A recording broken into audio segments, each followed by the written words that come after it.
अस्सलाम वालेकुम ख़वातीनो हज़रात, उम्मीद है आप लोग खैरियत से होंगे। रोशनी ने हक़ाइक़ नई सूरत हाल के साथ आपके सामने हाज़िर खिदमत है। ख़वातीनो हज़रात, आज जो मैंने आपको वीडियो पहले इससे पहले जो दी है, उस वीडियो को मज़ीद आगे बढ़ाते हुए ये दूसरी वीडियो मैं आपके सामने लेकर आई हूँ। कल की जो मेरे साथ वारदात हुई है ब्लैक मैजिक के हवाले से, मैं उसकी तमाम का तमाम इल्ज़ाम जो है, जो अर्पिता है, उसको देना चाहती हूँ। और दूसरा शमा खान जो इसकी जोड़ीदार है। दरअसल ये दोनों ही दोनों एक है मांगने वाली की बेटी और एक है मांगने वाली औरत। दोनों ही इन लोगों की इसीलिए जोड़ी बनी है। ये सेम फितरत के लोग हैं और मैं हूँ महलों वालों की बेटी। तो जो नाली की ईंट होती है ना, वो नाली में ही लगती है, चाहे वो गलती से कहीं अच्छे माहौल में चली जाए। और जो महल की ईंट होती है वो महल में ही लगती है, चाहे वो गलती से किसी गंदे लोगों में चली जाए। फिर भी ये मैं आपसे बात इसलिए कर रही हूँ क्योंकि मैं जो भी बात करती हूँ वो ठोस सबूत के साथ करती हूँ। कल जो मेरे दरवाजे के ऊपर जो औरत श्लोक पढ़ रही थी, जो मंत्र पढ़ रही थी, क्योंकि अर्पिता ने भी ये 1998 में एक दफ़ा ये हरकत की हुई है। श्लोक के बहाने मेरे ऊपर वो मंत्र पढ़ गई थी। मैंने जब उसका मंत्र का मतलब पूछा उस श्लोक का, कहती ये श्लोक है। मैंने कहा मुझे तो मंत्र लगे। अच्छा चलो इसका मतलब तो बताओ। तो उसने कहा मुझे नहीं पता, मंत्र का पता ही नहीं, श्लोकों का पता ही नहीं, और लोगों के पढ़ पढ़ के फूक रही है। लानत है अर्पिता तेरे पे, लानत है शमा खान तेरे पे। तू भी बच्चों वाली हो गई है अर्पिता। तुझे ये सारी चीज़ें जेब देती हैं, या तेरी फितरत में ही शामिल है शायद। अपनी मेरी वजह से जिस फैमिली के अंदर तुझे तुझे उन लोगों ने अपने पास रखा, तू तो उनके लिए भी अच्छी साबित नहीं हुई। उनके भी एतबार को ठेस पहुँचाया। उनके बेटे के ऊपर तूने गंदी नज़र रखी। असूली तौर पर तो उनको तुझे घर से बाहर निकाल देना चाहिए। फिर भी अगर तुझे कोई भी मसला मसाइल होता है तो तू उन लोगों की तरफ ही मुँह करती है। अब तूने एक नया ढकोसला शुरू कर दिया था। साथ में गाने लेने के बाद तू मंत्र जादू टोना मुझ पे करना शुरू हो गई थी। एहसान फरामोशी की भी इंतहा होती है। और दूसरी बात ख़वातीनो हज़रात, मैं इस बात का जिक्र इसलिए भी करना चाहती हूँ क्योंकि ये एक मांगने वाली की बेटी है, ये सारी लोगों को पता है। और सेलिब्रिटी ये बन गई है क्योंकि इन लोगों के हत्थे मेरे गाने आ गए थे, तो इन लोगों को मौका मिल गया था तिजोरियां भरने का। गलती से आए हैं तुम जैसे लोगों को तो मैं कभी चंदा ना दूं, जिसको ज़कात कहते हैं। चंदा कोई लड़की का नाम नहीं ले रही मैं, चंदा कह रही हूँ, ज़कात, फितराना। क्योंकि तुम लोग ये पैसा माफिया की फ़रोग में लगा देते हो। ऐसे लोगों को तो पैसा भी नहीं मिलना चाहिए। अब सलमान खान अगर तेरे हत्थे नहीं चढ़ा, अब तू शादीशुदा औरत है, क्या तूने वो भी एक दिखावा रखा हुआ है? असल मकसद तेरा कुछ और ही है। तुझे अपने बच्चे से लगाव नहीं, अपने घर से लगाव नहीं, अपने शौहर से लगाव नहीं। तू जो कल मेरे दरवाजे पे श्लोक पढ़ के गई है या मंत्र फूंक के गई है, फिर तेरा भूत हमारे पास आ गया है। तू ये छिछोरी हरकतें क्यों कर रही है? अब तो मैंने गाने भी लिखने बंद कर दिए हैं, तो तुझे कोई फ़ायदा होता हो तब भी ये तू हरकतें करे। दूसरी बात ये है कि तू ऐसी एहसान फरामोश है, जिस माँ ने तेरे लिए अपनी ज़िंदगी की कुर्बानी दे दी, तूने कभी उस माँ के हवाले से कभी लोगों को नहीं बताया कि लास्ट नाइट जिस दिन तेरी माँ ने सुबह तेरे लिए अपनी जान कुर्बान करनी थी, उस रात तेरी और तेरी माँ के दरमियान में क्या बात हुई? मैं मान ही नहीं सकती तेरी माँ ने कभी अपने दिल की कोई बात तेरे साथ ना की उस रात, कि मैं ये कुर्बानी दे रही हूँ, मैं तेरी भलाई के लिए कुर्बानी दे रही हूँ, मैं एक फैमिली जो खुदा तरस है तेरे सर पे हाथ रख लेंगे, तेरी अच्छी परवरिश कर लेंगे। ऐसे ऐसे तूने कभी नहीं अपनी कोई स्टेटमेंट दी, बल्कि उन लोगों को तू मना करती है कि मुझे वो पुरानी बातें ना करो। तेरी असलियत तू छुपाती है लोगों से, तेरी असलियत वही है, और मेरी असलियत वही है जो मुझसे छुपी हुई थी। वो लोग अपने रूप बदल कर मेरे साथ रह रहे थे। क्यों? क्योंकि मैं जितने बड़े खानदान की हूं ना अर्पिता, तेरे जैसे लोग ना हमारे सामने भीख मांगते हैं, और गानों की भी तू मेरे सामने भीख मांगती है। आपने कुछ लिखा है? आपने कुछ लिखा है? 1998 में वो तू ही थी ना, दरवाजे के बाहर आ जाती थी। तभी तो सलमान खान इतने फिल्मों में आ गया, गानों में आ गया। अब वो चैप्टर क्लोज हो चुका है। मैंने ना गाने लिखने बंद कर दिए। मैं बार बार आप लोगों को समझा रही हूँ, मैं गाने लिखने बंद कर दिए ख़वातीनो हजरात। और जो इन्वेस्टर्स हैं मैं उनको भी इन्फॉर्म करूँगी। मेरे पास अगर मैं अपने घर से ग्रॉसरी लेने के लिए जा रही हूँ, या मोहल्ले में मेरे किसी कोई जानबूझ के पास खड़े होकर औरत कोई बात कर लेती है, तो इसका मतलब ये नहीं कि मैंने उनको गाने बेच दिए। या मैं किसी जगह ग्रॉसरी लेने के लिए जाती हूँ, मेरे साथ औरतें कोई सलाम दुआ ले लेती हैं, तो इसका मतलब नहीं मैंने उनको गाने पकड़ाए। मैं क्यों गाने पकड़ाऊंगी? जिन गानों पे मेरा नाम नहीं होगा, जिन पे मुझे कोई फायदा नहीं है, जिनसे मुझे कम से कम मेरा इतना तो आप लोग एहसास कर लेते, मुझे मेरी पहचान करवा देते। सब कुछ छुपा छुपा के गाने अड़ा बड़ा भड़ करके अपनी तिजोरियां भरते रहो। मैं क्यों गाने लिखूंगी भला तुम लोग को? और दूसरी बात है, मैं तुम लोग को तो देखना भी पसंद नहीं करती हूँ, बात करना तो दूर की बात। हाँ, कोई अनजान बनकर के पास आके खड़ा हो गया ही अस्सलाम वालेकुम, वालेकुम सलाम, इस तरह करके अगर कोई आप लोग दूर खड़े होकर कोई वीडियो बना लेते हो अगर इस सूरत में, तो क्या मैं उन लोगों के साथ मेरी रिश्तेदारी बन जाती है, जिनको मैं देखना भी पसंद नहीं करूंगी। और यहाँ अगर मैं देखूंगी भी किसी को, तो इस सूरत में देखूंगी कि ये लोग मुझे इतने गौर से क्यों देख रहे हैं, क्योंकि इन लोगों ने 25-26 साल मेरे गानों का खाया हुआ है ना। एक और चीज मैं आपके साथ जरूर शेयर करना चाहूंगी। ख़वातीनो हजरात, ये मुझे बताइए, ये क्या चीज है? ये ये पेंटिंग,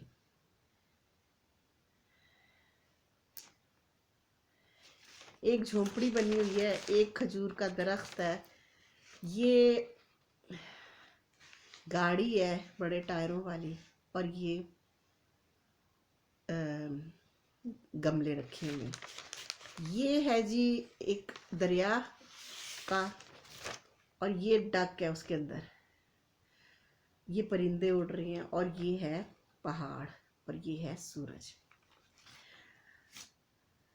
ये दिखाने का मकसद ये है, मैं बचपन में जब छोटी सी थी, मैं पेंसिल पकड़ के या ड्रॉ करती होती थी, ऐसे ऐसे करके यूनिवर्स बनाती थी, ऐसे ऐसे गोल गोल राउंड राउंड।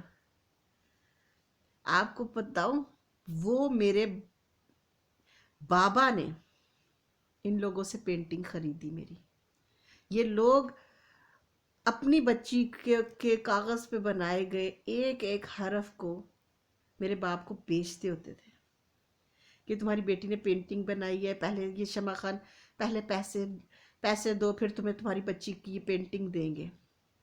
और जब मैंने गाने लिखे थे, बाबा आप सुन रहे हैं, जब मैंने गाने लिखे थे, मामा वो पेंटिंग लेकर मेरे पास आई थी, जब मुझे पता नहीं था ये मेरी माँ है। और मैंने मामा से भी पूछा था, मामा आप कौन है? तो मामा ने कहा अपने दिल से पूछो। तो मैं आपको, अगर आप मेरी वीडियो ये देख रही है मामा, आपको अपनी बच्ची को गले लगाने की बस परमिशन मिली थी, कुछ बोलने की परमिशन नहीं मिली थी। फिर बाबा ने जो ये पेज, ये जो मेरी पेंटिंग के बचपन से, ये 1 साल की थी तब, 2 साल की थी तब, जो भी मैं लिखती थी, जो भी मैं बनाती थी पेंटिंग की सूरत में, तो ये शमा वो पेंटिंग बेच देती थी उनके पास, और मेरे बाबा कहते थे उसका अच्छे से ख्याल रखना। बाबा आप ये कैसे जान सकते हैं कि माफिया ग्रुप को आप पैसे इस सूरत में खिलाते रहेंगे, ये आपने सही नहीं किया, आपको ऐसे नहीं करना चाहिए था। आपने तावान के पैसे इन लोगों की मुंह बोली रकम जो इल्ताफ हुसैन ने आपसे मांगी, आपको वो रकम आपको वो भी नहीं देनी चाहिए थी, दादू से बात करनी चाहिए थी, दादू को बताना चाहिए था कि इल्ताफ हुसैन मुझसे बच्ची को तावान की रकम मुझसे ये मांग रहा है। फिर आप जो मैं पेंटिंग बनाती थी, आप वो उस शख्स से, उस औरत से वो खरीद लेते थे पेंटिंग। क्यों बाबा, आपने ऐसा क्यों किया? आपकी इस बात की वजह से, आपको पता है वो लोग, अब उन लोगों को, माफिया को, बगैर कोई एफर्ट किए एक दफ़ा एक बच्चे को किडनैप कर लिया और उस बच्ची के बाप को बच्ची दिखा दिखा कर या उसकी पेंटिंग बेच दी या उसका कोई कोई क्लिप बेच दिया, कोई कोई कोई भी चीज़ ऐसी जो उसकी उससे मानूस थी। आप इस तरह की चीज़ें उन लोगों से ख़रीद रहे हैं, अपनी यादें बना रहे हैं, अपनी बच्ची को इग्नोर करके। यानी कि अपनी बच्ची, आपने कहा कि चलो नहीं दे रहे तो चलो, मैं वहाँ पे ठीक थी बाबा, मैं तो उसको, उस औरत को अपनी अपनी माँ समझती थी ना, मैं अपनी माँ समझती थी ना उसको। मैं अगर उसको किडनैपर समझ के अगर उसके पास रहती होती तो मैं तो उसके पास एक मिनट ना रह पाती। आपने ये रस्म क्यों बनाई? आपने उन लोगों का मुंह क्यों नहीं तोड़ दिया कि क्या बकवास तुम लोगों ने लगाई हुई है? अब आपकी इस बात की वजह से आप ये देखें कि मैंने फिर जो गाने लिखे हैं इन लोगों को, वो मेरे ये मेरे बचपन से शुरू हुए में ना।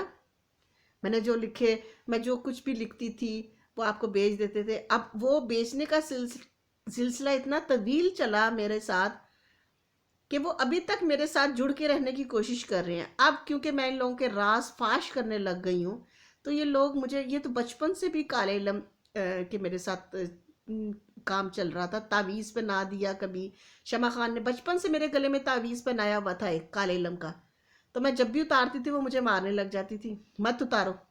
मैं कहती थी ये तावीज़ मैंने क्यों पहना हुआ है? नहीं, तुम ख्वाब में डर जाती थी इसलिए पहनाया है। भाई ख्वाब में मैं क्यों डर जाती थी? तू मेरे ऊपर कुछ मंत्र पढ़ के मुझ पे फूंक मारेगी तो बच्ची वो ख्वाब में डरेगी ना। अभी भी तू वही काम कर रही है। रात को जो मेरे मच्छर तूने मेरे सर के अंदर, तूने के अर्पिता ने, अर्पिता ही है, अर्पिता ही मंत्रों की माहिर है। तू तो पैसे देकर जादू टोने करवाती है। वो तो भाई उस वो तो खुद भी आधी ज्यादा जादूगरनी बन गई है। लेकिन तुम्हें मैं एक बात बताऊं अर्पिता, तुम जिस माता की भगत हो ना, वो माता का मुझे ब्लेस मिलती है। मेरे माथे पे ना अपने आप एक जो आप लोग ऐसे करके मांग में भरते हो, वो अक्सर मुझे वो विश मिलती है आपकी माता से। आपकी उस माता ने मुझे बेटी बनाया। यकीन नहीं आता तो शमा खान से पूछ लो। क्यों शमा खान, याद है तुझे वो वाकया जब एक सामने से एक काले रंग की भैंस बहुत तेजी से, जब तूने मेरा हाथ पकड़ा हुआ था, सड़क पे मुझे घसीटती हुई ला रही थी, 2.5 साल की बच्ची जिससे चला भी नहीं जा रहा था भूख की वजह से, और तू उसको घसीट रही थी तमाशा दिखाने के लिए मेरे बाप को कि हम देख तेरी बच्ची के साथ कितना जुल्म कर रहे हैं। और ज़बरदस्त मैं कहती थी मेरा हाथ छोड़ो, मेरा हाथ छोड़ो, और वो मजबूती से उसने मेरा हाथ पकड़ा हुआ था। तो एक काले रंग की भैंस बड़ी चमक चमक वाली थी, वो एकदम से सामने से आई और तू मेरा हाथ छोड़ के खुद साइड पर हो गई, और तूने भैंस को मौका दिया कि इसको टक्कर मार के मार दे। और वो भैंस, मेरे, मैं ऐसे खड़ी हूँ और वो इस तरह हो के तो मेरे पास से गुजरी, फिर उसने मुड़ के मुझे देखा उस भैंस ने और मुस्कुराई है, और फिर शमा खान की तरफ उसने जहरीली आंखों से, खूनी आंखों से देखा। वो कौन थी? वो वही माँ थी जिसकी तू भक्त है, जिसके तू श्लोक मंत्र जापती रहती है। उस माता की भी दुआ है। और वो माता जिस क्योंकि ये लोग बरहक हैं, इन लोगों से मैं मुनहरिफ नहीं हूँ। क्योंकि जो शैतान है ना वो इन्हीं ग्रुप में चला गया था। लेकिन इनमें बहुत सारे अच्छे लोग भी हैं, अच्छे मखलूक भी है। लोग नहीं कहेंगे, इनको मखलूक कहेंगे। बेशक ये अल्लाह की मखलूक नहीं है, मगर अल्लाह की रिस्पेक्ट करते हैं। आप लोग बोलते हो ना तीसरा लोक क्या है, उसमें आप लोगों के भगवान, जिनको आप लोग अपने भगवान कहते हो, वो हैं, मगर उनसे आपका कोई ताल्लुक नहीं। याद रखना, हमें अल्लाह ने बनाया है, और ये लोग का मकसद शैतान के साथ मिलके, शिव के साथ मिलके, क्योंकि ये शिव ने अपनी जो स्टोरियां सुनाई हुई हैं हमदर्दियां बटोरने के लिए, यही अर्पिता और क्षमा भी करती रही हैं। एक और चीज़, ये अब बेबी भी एक आइटम है। अब मुझे ये बीच बीच में जो चेन चल रही है ना, पता है ये लोग क्यों दुश्मनी का इतना कर रहे हैं ढकोसला? क्योंकि इनको फायदे हैं। कैसे ना फिर दुश्मनी शो करें? हमने जी बदला, किस बात का बदला? अब अर्पिता किस बात का बदला ले रही है? शमा ने किस बात का बदला लिया? सौतेले बेगैरत ने किस बात का बदला लिया? इल्ताफ हुसैन ने किस बात का बदला लिया? सलमान खान ने किस बात का बदला लिया? भाई कोई बदले की नौयत, कोई कहानी तो ठोस बताओ। बॉलीवुड के बहुत सारे लोगों ने किस बात का बदला लिया और किस बात के गाने लिए? अपने बाप का माल समझ के गाने लेते रहे हो, या मुझे अपने घर में मुलाजमा रख लिया था, या मुझे लिखने के लिए कुछ पेमेंट करते थे कि मैं तुम लोग की मुलाजमा बन गई थी तुम लोगों के हुक्म के मुताबिक। क्यों? क्योंकि तुम लोगों को मासूमियत और टैलेंट हासिल करने की आदत है। लोगों के टैलेंट, तुम लोग लोगों के टैलेंट हासिल करते हो, उनकी मासूमियत का फ़ायदा उठाते हो। अगर मुझे शमा खान की हकीकत का पता होता, तुम लोग एक सफ़ा भी मुझसे, एक लाइन भी मुझसे चुरा नहीं पाते मेरे गानों की। मगर क्यों कि मैं शमा खान को पहचान नहीं सकी, वो किस रूप में मेरे साथ जुड़ी हुई है। वो अपनी असलियत छुपा के रहती थी, याद रखो तुम लोग। मैं बार बार आप लोगों को कह रही हूँ, अगर मैंने यहाँ पे शमा खान को ढूंढ लिया, जो कि मैंने इस यूके गवर्नमेंट को उसके बारे में बहुत तफसील से बता दिया हुआ है, उसकी पिक्चर भी दे दी हुई है।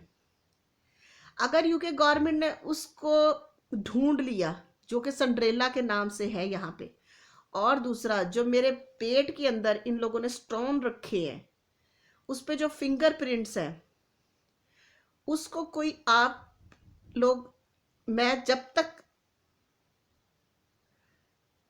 ऑपरेशन करवा के उसको निकलवा के फिंगरप्रिंट्स हासिल नहीं कर लूँगी, मैं अपने पेट में रखी रखूँगी वो स्टोन। मैं उनको ये अपने पेट से नहीं निकलने दूँगी, क्योंकि मुझे इंसाफ चाहिए। मुझे आप लोगों के चेहरों के नकाब उतारने हैं, मुझे आप लोगों की असलियत पूरी दुनिया को बतानी है, और अपनी असलियत भी।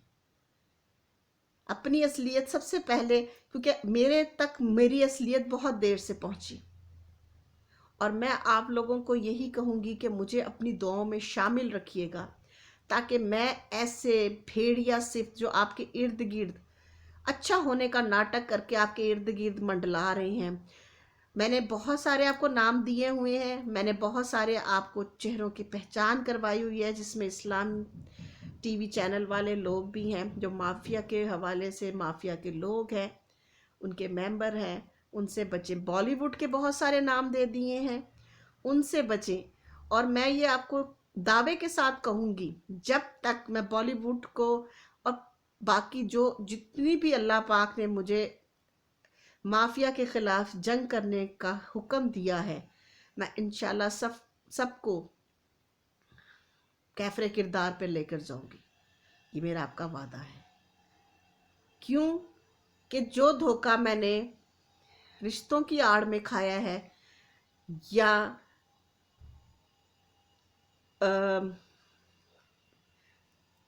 भोलपन में, मुझे आप लोगों के जो सीन आप लोग कर रहे होते थे मेरे इर्द गिर्द, गाने ऐंठने के बाद, यहाँ अपने पास आके खड़े हो गए, ग्रॉसरी खरीद रही हूँ, पास आके खड़ा हो गया, कोई हेलो हाय किसी से, कोई लड़की कह दे जी ऐसे 5-10 मिनट के लिए, मतलब आप अपने इन्वेस्टर्स को शायद दिखाते हो ये सब ठकोसले करके।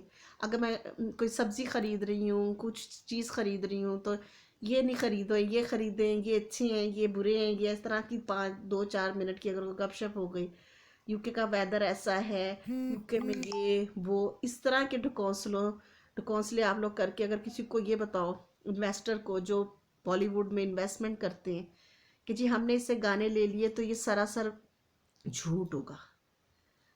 मैं पूरे अहले आलम को ये बताना चाहती हूँ, तमाम जहान के लोगों को, तमाम दुनिया के लोगों को जो मेरे गानों के फ़ैन हैं, मैं उनको ये बताना चाहती हूँ, फिल वक़्त मैंने गाने लिखने बंद कर दिए। और अगर कोई भी आपको अपने टूटे फुटे खुद के जो 25-26 साल से जो खुद शायर बनकर बैठे हुए थे, वो कोई चिपकाने की कोशिश करे ना गाने, वो मेरे नहीं होंगे। मैं इसीलिए आपको बता रही हूँ। और मेरे साथ अब भी ये ढकोसले चल रहे हैं।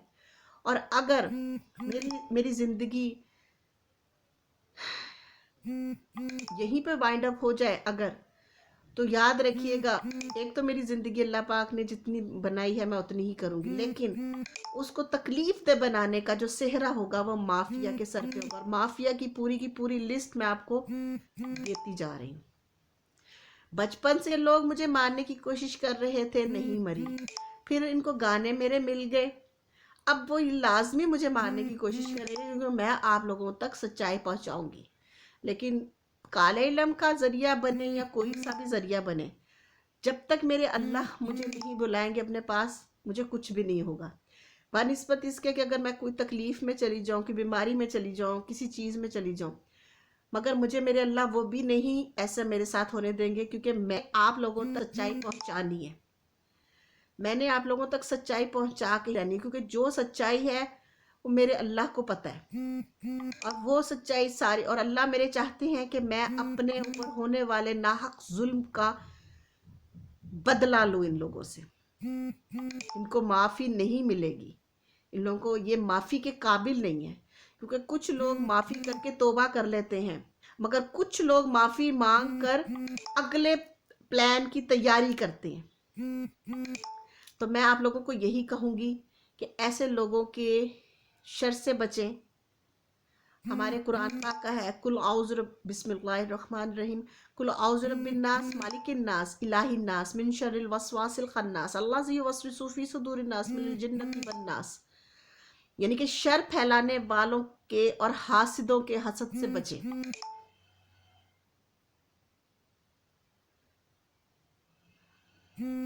मैं आप लोग को यही कहती हूँ, शर फैलाने वाले यानी कि गुनाह फैलाने वाले। और दूसरी बात, कुल हुवल्लाहु बिस्मिल्लाहिर्रहमानिर्रहीम, कुल हुवल्लाहु अहद अल्लाहु समद लम यलिद वलम युलद वलम यकुल लहू कुफुवन अहद। अल्लाह एक है, अल्लाह बेनियाज है, ना उसको किसी ने पैदा किया, ना उसने किसी को ना वो किसी से पैदा हुआ, और ना उसने किसी को जना। ठीक है, ना उसने किसी को जना, ना उसको किसी ने जना, और वो यकता है, एक है। हमारा कुरान हमें एक एक लफ्ज़ समझाता है, और हम उसी कुरान की पैरवी करते हैं जो हमारे नबी सल्लल्लाहु अलैहि वसल्लम ने अल्लाह से हासिल किया कुरान, और हम इंसानों तक पहुंचाया। अब आप हिंदू लोग सिर्फ अपने मकसद को हासिल करने के लिए अगर जादू मंत्र वो कर पढ़ते हो ना, तो याद रखना ये वो मंत्र है जो शिव ने यहाँ पे जन्नत से निकलने के बाद पढ़े थे, और लोगों को ये आप लोगों में दिए कि तुम लोग अपने जायज नाजायज ख्वाहिशात इन चीजों से पूरी करो। शिव का एक ख्वाहिश थी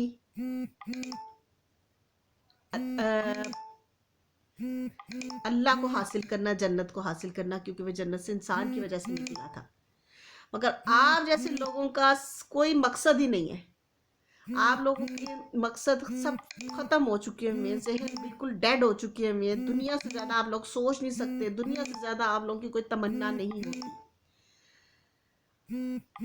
जो मंत्र कल मेरे दरवाजे पे तुम लोगों ने पढ़े थे। मैं तुम लोगों को खुला चैलेंज करती हूँ, जाओ, मैं तुम्हें इस चीज़ की इजाज़त देती हूँ कि तुम लोग मुझसे ब्लैक मैजिक के ज़रिए और मेरे साथ क्या तमाशा करना चाह रहे हो।